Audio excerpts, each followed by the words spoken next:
Jina langu ni Godson Kitomari, lakini pia niwasaidie kidogo kwenye Kiswahili, hatuna majina. Kwa hiyo ukijitambulisha sema jina langu ni kuna watu wanasema kwa majina.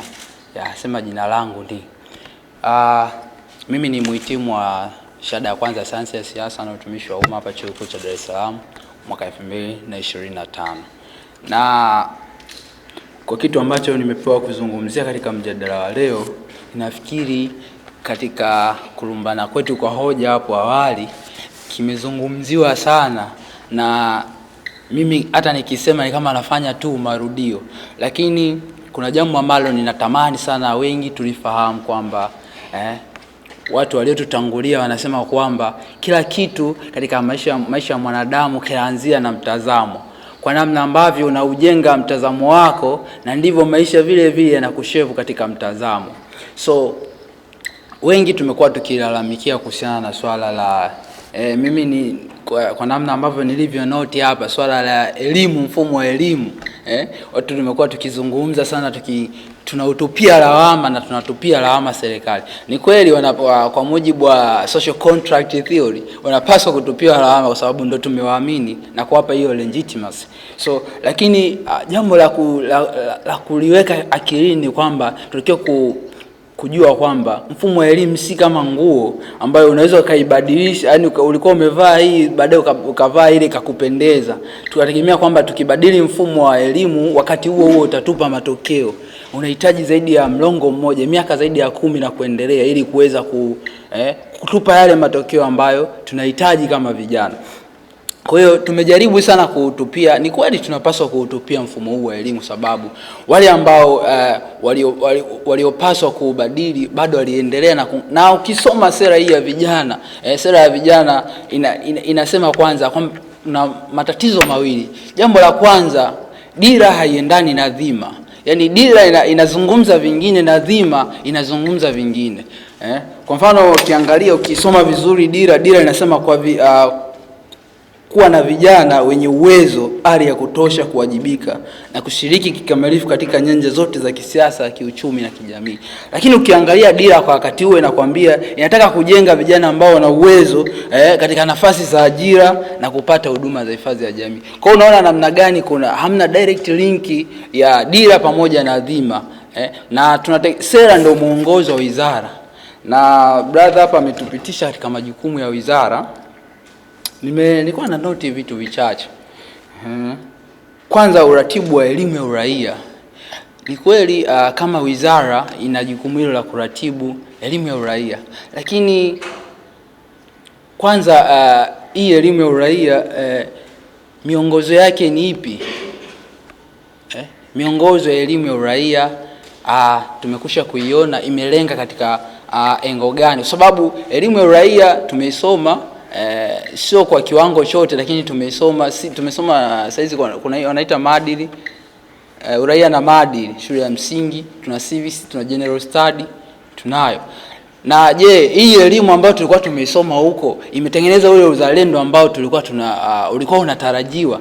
Tumesoma uraia, tumesoma civics, tumesoma general study. Je, ule uzalendo ambao ulikuwa unatarajiwa, je, tumeuona katika ndani ya vijana?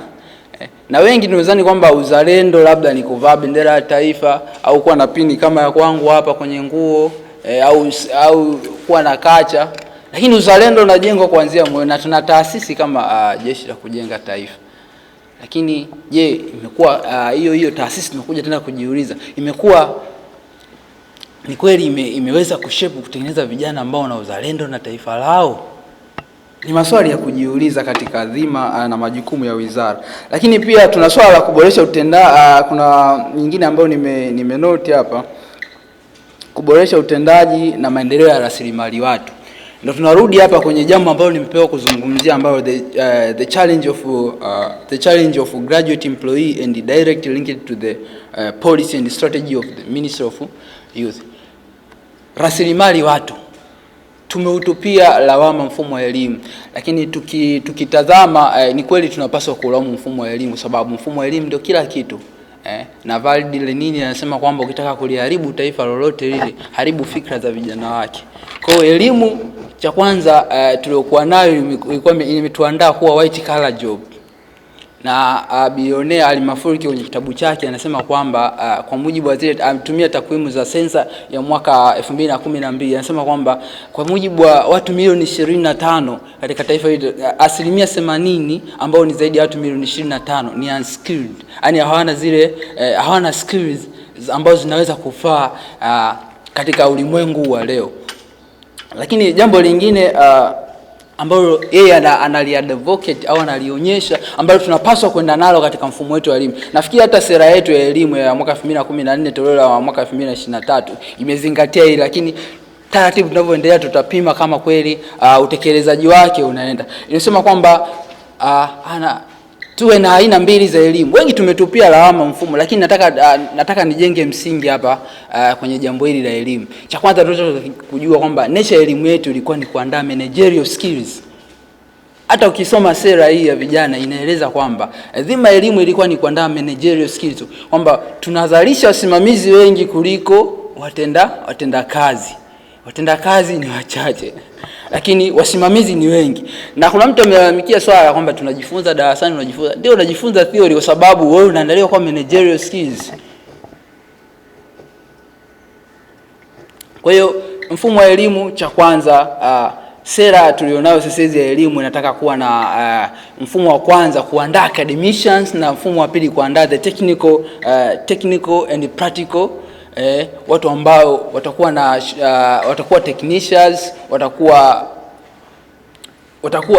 katika fani mbalimbali. Kwa sababu hata ukitazama kwa mujibu wa takwimu ambazo bilionea Ali Mafurki anazitoa, anasema 95% ya wafanyakazi au ya wanafunzi wa vyuo vikuu Tanzania wanachagua masomo ya sanaa.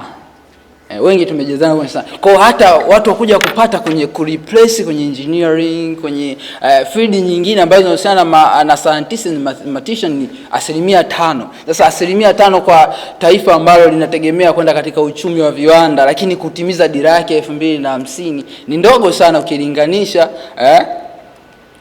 na mataifa yaliyoendelea. Kwa hiyo tukiangalia sifikiri au kwangu mimi, kwa mtazamo wangu na uchambuzi wangu binafsi, sifikiri kwamba mikakati pamoja na sera za kwetu tulizonazo bado zitaendelea kutosha kusuluhisha tatizo la vijana, tatizo la ajira la vijana.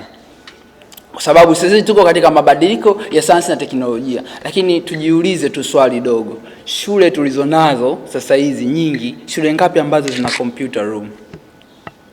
Tuko katika ulimwengu ambao kompyuta ni kila kitu. Matumizi ya kompyuta ni kila kitu. Matumizi ya teknolojia ni kila kitu. Je, tuko shule ngapi sasa hizi ambazo zina computer room? Kuna wataalamu wa kufundisha kompyuta kule, kuna wataalamu wa kufundisha teknolojia.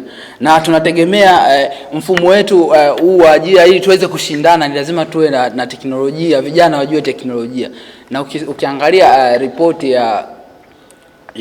kuna ripoti moja nilisoma, The World Economic Forum inasema kwamba kufikia 2030 ajira kubwa zitakazokuwa zinalipa zaidi ni soft skills, ujuzi, ule ujuzi, mfano masuala ya field marketing, masuala ya graphics, masuala ya nini, zile ujuzi. Je, vijana sisi kama vijana katika elimu tuliyokuwa nayo sasa hizi na wakati tuliokuwa nao, je, hizi soft skills tunazo ambazo zitaweza kutushindanisha sisi katika soko la ajira?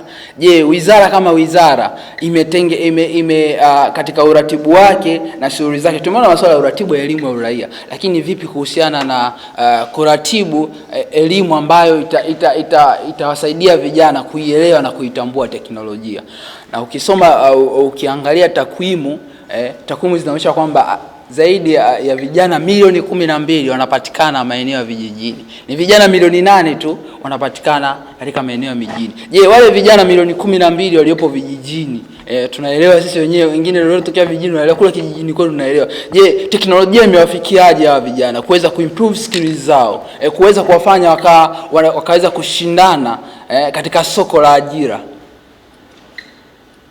Bado ninaona tuna changamoto hiyo. Ya kwanza, uratibu hafifu wa masuala ya teknolojia, masuala ya habari, sayansi na teknolojia bado uko chini, kwa sababu wale vijana milioni 12 kule injini pia ya maendeleo, ukiachana hawa vijana milioni 8 ambao wanaishi mijini. Lakini jambo lingine ninaiona kwamba hakuna link ya moja kwa moja kati ya Wizara ya Vijana pamoja na mfumo na Wizara ya Elimu. Kwa hiyo tuna kuboresha utendaji na maendeleo ya rasilimali watu. Rasilimali watu hizi tunazipata wapi? Tunazipata katika mfumo wa elimu. Je, wizara imeandaa mkakati gani ambao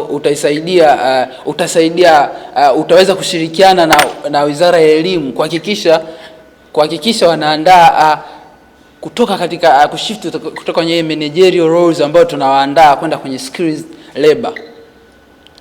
Bado hatujauona huo mkakati au hatujaona Kwa bado tutaendelea kulia kwamba katika soko letu la ajira tuna vijana ambao hawaajiriki, tuna vijana ambao hawana skills kwa sababu hamna coordination ya moja kwa moja kati ya hizi wizara mbili. Haijaonyeshwa hata hotuba ya budget, sidhani kama kuna coordination ya moja kwa moja ambayo tumeiona. Kama kuna mtu amesoma budget, kuna coordination ya moja kwa moja kati ya Wizara ya Elimu pamoja na Wizara ya Maendeleo ya Jamii. Swala la hata tukiangalia swala la uraia, swala la uzalendo, ukiangalia Wizara ya Elimu ina taasisi moja inaitwa Scout ambayo inafundisha masuala ya uzalendo. Je, kuna coordination ya moja kwa moja kati ya Wizara ya Vijana pamoja na Wizara ya Elimu juu ya hiki chama cha Scout hapa Tanzania? Sasa kwa changamoto mbalimbali ambazo zinatukabili vijana bado naona hazijapatiwa ufumbuzi na bado hakuna uwiano au linked au muunganiko moja kwa moja pamoja na wizara na sera ambayo tuliona, kwa sababu sera tunayotumia ni sera ile 2007 ambayo toleo lake la 2022 ni sera ile. Kwa bado coordination, bado matatizo tutaendelea kuimba na matatizo yale. Kikubwa wizara na serikali ni kuwa na utashi wa kisiasa, kwa sababu sisi bara la Afrika na nchi nyingi za Kiafrika hata kwetu tuna sera na mipango mingi mizuri sana, lakini tatizo kubwa linapokuja ni utekelezaji wa ile sera na mipango tuliyokuwa nayo. Ama kwa hakika tukitekeleza zile sera, hata hizi sera ndogo tulionayo, hatutaweza endelea kulia na wimbo ule kila siku kama vijana. Kwa hiyo mimi naomba nitoe rai na nitoe wito, sisi kama vijana tusiendelee pia kuitupia serikali lawama juu ya swala la kutokuajirika au kuajirika au mfumo wa elimu, lakini pia to think out of the box, tufikirie nje ya box. Nimesema kila kitu kinaanzia na kuishia katika mtazamo. Kwa hiyo namna utakavyotengeneza mtazamo wako na ndivyo utakavyokuwa. Asante.